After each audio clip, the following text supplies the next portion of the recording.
Video like जरूर कर लीजिए और ऐसे वीडियो लगातार फ्री में पाने के लिए चैनल को तुरंत सब्सक्राइब कर लीजिए और बेल आइकन को जरूर टैप कर लीजिए ताकि आगे भी सारे वीडियो आपको मिलते रहे। यूट्यूब में फॉलो करते हैं तो प्लीज ये वाला फ्री टेलीग्राम चैनल जरूर ज्वाइन कर लीजिएगा। सारे नोटिफिकेशन सारे अपडेट यहीं पे आते हैं, ध्यान रखिए। नमस्कार दोस्तों, स्वागत है आप सभी का आर बाई स्टडी फॉर सिविल सर्विसेज पर। मैं अलका पांडे। तो दोस्तों, इस वीडियो में हम लोग देखने जा रहे हैं प्राचीन भारत के इतिहास के 10 सवाल, जो कि आपके आने वाली यूपी पीसीएस की परीक्षा, एमपी पीसीएस है, उत्तराखंड है, इसके अलावा अदर एग्जाम जैसे आपका आर का री एग्जाम है, बीईओ की वैकेंसी आने वाली है, इलाहाबाद हाई कोर्ट है, इन सभी के लिए बहुत ही ज़्यादा इंपॉर्टेंट है। और दोस्तों, अगर आप इस एग्ज़ाम की तैयारी कर रहे हैं, इन सभी एग्ज़ाम की, और आपको सिलेक्शन मटेरियल चाहिए, पेड क्विज चाहिए, डेली गाइडेंस चाहिए, तो आप हमारे डिस्क्रिप्शन बॉक्स में दिए गए नंबर पे कांटेक्ट कर सकते हैं और स्टडी फॉर सिविल सर्विसेज का पेड ग्रुप ज्वाइन कर सकते हैं। तो चलिए फिर शुरू करते हैं। सबसे पहले दिया गया है कि कौन सा युग्म सुमेलित है। आपको बताना है कौन सा युग्म सुमेलित है, कौन सा सही है। रंगाई कुंड जो है ये लोथल से मिला। फिर मिट्टी की पकी हुई पाइप नुमा नालियाँ ये मिली चन्हूदड़ों से। बारहसिंघा के साक्ष्य आमरी से और श्रृंगारदान जो है वो हड़प्पा से। तो आपको बताना है कि कौन सा सही सुमेलित है। ठीक है, तो इसमें देखिए इसका राइट आंसर होगा सभी। ये सभी जो भी दिया हुआ है ये लिस्ट आप बना लीजिएगा। मैं आपको पहले ही, जब से ये वीडियो शुरू हुआ है प्राचीन भारत के इतिहास का, मैं आपको बताते जा रही हूँ कि प्राचीन भारत के इतिहास में इंडस वैली सिविलाइजेशन के क्या क्या साइट्स हैं, किस स्थान से किस चीज़ के साक्ष्य मिले हुए हैं, इसके उत्खननकर्ता कौन से हैं। ठीक है, ये साइट की लोकेशन क्या है, किस नदी के किनारे है और किस नदी के किस तट पे है, दाहिने या बाएं, ये इतनी चीज़ें आपको याद करनी है। आपके एग्जाम में 1 से लेकर के 2 सवाल जो है पूछे जाएंगे। ठीक, तो ये भी लिस्ट आप याद कर लीजिएगा। अब आगे बढ़ते हैं। अगला दिया गया है कि सूची 1 का सूची 2 से आपको मिलान करना है। सूची 1 में दिया है रंगपुर, सुरकोटड़ा, राखीगढ़ी और रोपड़, और ये लोकेशन दी गई है कच्छ, अहमदाबाद, जींद और पंजाब। ठीक है, तो सबसे पहले देखिए रंगपुर कहाँ है। ठीक है, रंगपुर कहाँ है, ये है अहमदाबाद। ठीक है, उसके बाद सुरकोटड़ा कच्छ में, राखीगढ़ी है पंजाब, और उसके बाद रोपड़ जो है वो जींद। ठीक है, तो इसमें राइट आंसर क्या होगा आपका, राइट आंसर होगा आपका, सॉरी, राखीगढ़ी होगी, ये देखिए करेक्ट कर लीजिए। राखीगढ़ी है जींद और रोपड़ है पंजाब। ठीक है, राखीगढ़ी जींद हो गई, रोपड़ पंजाब, रंगपुर अहमदाबाद, सुरकोटड़ा कच्छ। ऑप्शन ए यहाँ पे आपका सही होगा। आगे बढ़ते हैं। आगे दिया गया कि आर्यों के मूल निवास को लेकर के विद्वानों द्वारा दिए गए मतों में कौन सा युग्म जो है वो गलत है। ठीक है, तो इसमें देखिए डॉक्टर अविनाश चंद्र दास और डॉक्टर संपूर्णानंद के अनुसार आर्यों का मूल निवास सप्त सैंधव प्रदेश। डॉक्टर एल डी कल्ला के अनुसार कश्मीर अथवा हिमाचल प्रदेश। हर्ट एंड पेंका के अनुसार दक्षिणी रूस, और स्वामी दयानंद सरस्वती के अनुसार तिब्बत। तो इसमें कौन सा नहीं सही है ये बताना है। दिया गया है कि ऑप्शन ए और डी नहीं सही है, केवल सी नहीं सही है, केवल बी नहीं सही है, या फिर इनमें से कोई नहीं सही है। तो देखिए इसमें जो है ये केवल ऑप्शन सी नहीं सही है। हर्ट और पेंका के अनुसार आर्यों का मूल निवास जो है वो दक्षिणी रूस नहीं था, बल्कि इसके अलावा था जर्मनी। इनके अनुसार आर्य जो थे वो जर्मनी से आए हुए थे। ठीक है, और इन्होंने ये निष्कर्ष निकाला शारीरिक बनावट के अनुसार।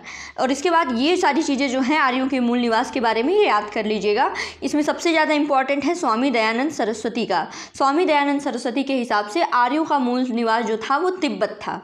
ठीक है, आगे बढ़ते हैं। अगला सवाल है सूची 1 को सूची 2 से मिलाना है। ठीक है, सबसे पहले है बुक का नाम और राइटर हैं भगवान दास गिडवानी, स्वामी दयानंद सरस्वती, पंडित बाल गंगाधर तिलक और प्रोफेसर एडमंड लीच। ठीक है, तो इसमें आप सभी को सबसे पहले देखिए पता होना चाहिए कि स्वामी दयानंद सरस्वती की पुस्तक कौन सी है। ये है सत्यार्थ प्रकाश। ठीक है, स्वामी दयानंद सरस्वती हो गए सत्यार्थ प्रकाश के। फिर उसके बाद पंडित बाल गंगाधर तिलक की अगर पुस्तक की बात करें तो पंडित बाल गंगाधर तिलक की पुस्तक है आपका Arctic home of the Aryans. ठीक है, Arctic home of the Aryans ये पुस्तक है पंडित बाल गंगाधर तिलक की। इसके अलावा 2 और ऑप्शन आप देखेंगे तो इसमें देखिए सबसे पहले ये भगवान दास गिडवानी की पुस्तक क्या नाम है, इसका नाम है रिटर्न ऑफ द आर्य, और एडमंड लीच की पुस्तक है culture through time anthropological approaches. ठीक है, तो इसमें देखिए ऑप्शन बी आपका सही हो जाएगा। इसमें से दो तो आपको एकदम याद होना चाहिए कि स्वामी दयानंद सरस्वती की है सत्यार्थ प्रकाश और पंडित बाल गंगाधर तिलक की है Arctic home of the Aryans. ठीक है, इसके अलावा गिडवानी की पुस्तक रिटर्न ऑफ द आर्य और लीच की पुस्तक है ये culture through times anthropological approaches. ठीक, इसको याद कर लीजिएगा। आगे बढ़ते हैं अगले सवाल की तरफ। अगला सवाल दिया गया है निम्नलिखित कथनों पर विचार करना है और आपको बताना है कि कौन सा कथन है जो सही है। ठीक, सबसे पहले दिया गया कि हिंद यूरोपीय भाषा में सबसे पुराना 2200 ईसा पूर्व अभिलेख जो है वो इराक में पाया गया। ठीक, फिर है बोगजकोई के अभिलेख दो कबीलों खत्ती और मितन्नी के बीच संधि का उल्लेख है। बोगजकोई अभिलेख में दो कबीले थे, खत्ती और मितन्नी, उनके बीच में संधि का उल्लेख उसमें दिया गया है। बाकी ऋग्वेद में लोहे का अभिलेख में उल्लेख मिलता है और वैदिक संहिताओं में कुल 41 नदियों का उल्लेख है। आपको बताना है कि कौन सा सही है। तो देखिए पहला और दूसरा तो एकदम सही है। अब तीसरे चौथे के बारे में देख लेते हैं।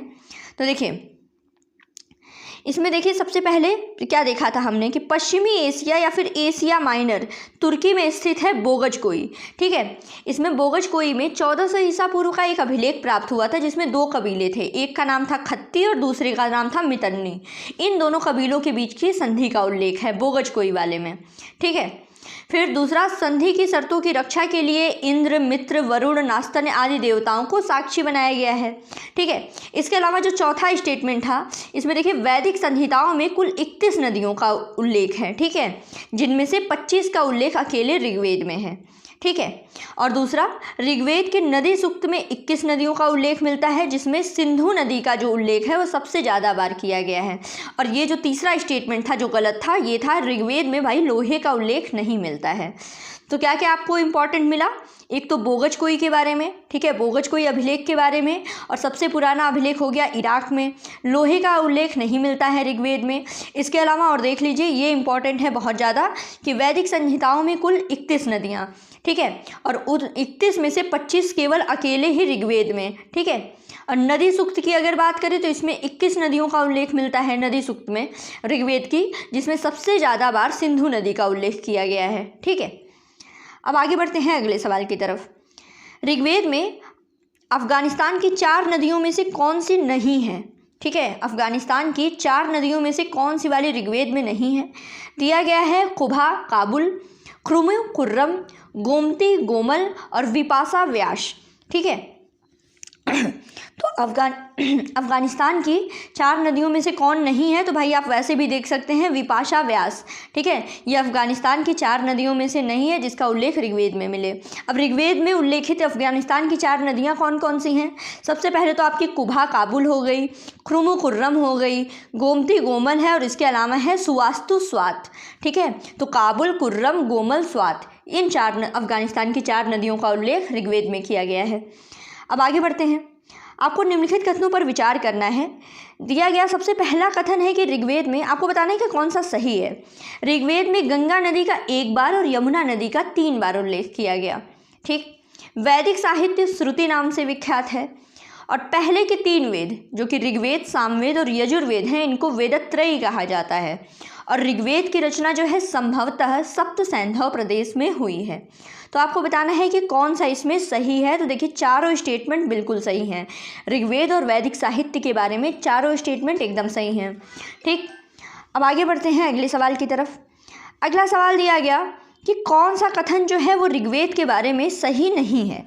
ठीक है, कौन सा कथन ऋग्वेद के बारे में सही नहीं है? सबसे पहले ऋग्वेद में कुल 10 मंडल, 1028 सूक्त और 10,580 मंत्र हैं।